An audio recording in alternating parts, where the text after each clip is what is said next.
Lately, the United Nations seems to be just another giant behemoth, housing a lot of old men, serving as a repository for political deadlocks without apparent purpose. However, when the organization was established in 1945, it was given a significant task. The United Nations shall endeavor to maintain international peace and security, develop friendly relations among nations, promote cooperation between states in solving international problems, including those of a social, cultural, and humanitarian nature. Upon its inception, the organization swiftly began fulfilling this objective. The Korean War, conflicts in Africa and the Middle East, the war in Yugoslavia, and so on. However, recently, the United Nations' presence in war-torn regions seems to be dwindling. Why? What has changed? To understand this, let's examine the basic structure of the organization and why it was established as it operates today. The League of Nations was formed after World War I with a similar goal to the United Nations. The problem was that due to the absence of the world's then greatest power, the USA, the organization, aside from verbal interventions, was incapable of any actions. It fatally failed when Germany began conquering one European country after another and the League couldn't prevent the war.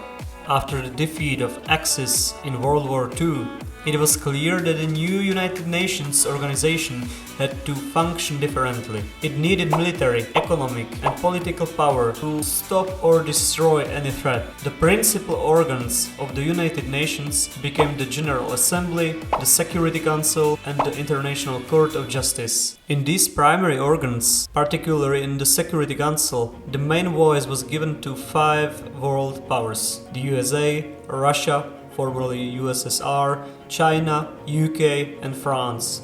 All these states, apart from having a permanent seat in the Security Council where around 190 other nations rotate in the remaining 10 seats, also have a veto power, meaning they can block any United Nations action with their vote. And this is the problem. These named powers acquire this right for a simple reason. For the United Nations to intervene militarily somewhere, it needs soldiers and equipment, which these states predominantly supply.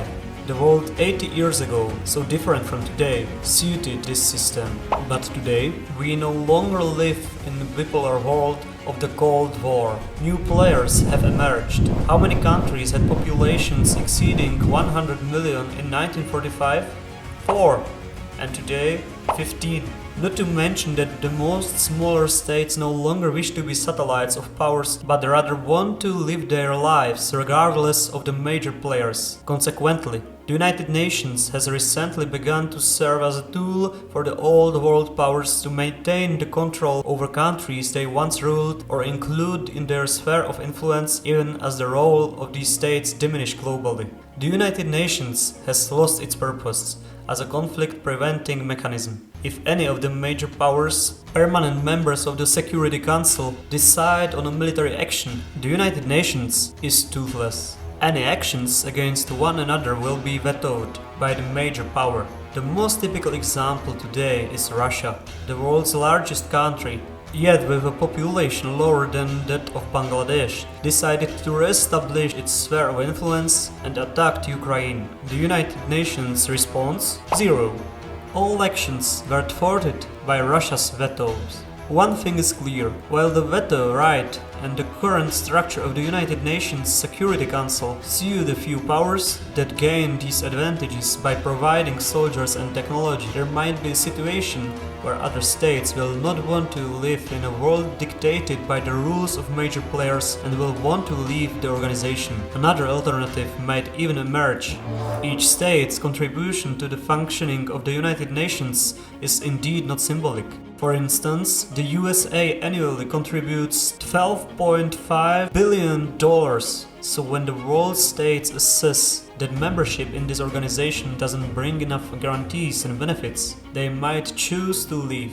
Without reform, the United Nations might quickly start to disintegrate and end up like its predecessor. Nevertheless, it would be a shame as it holds many advantages.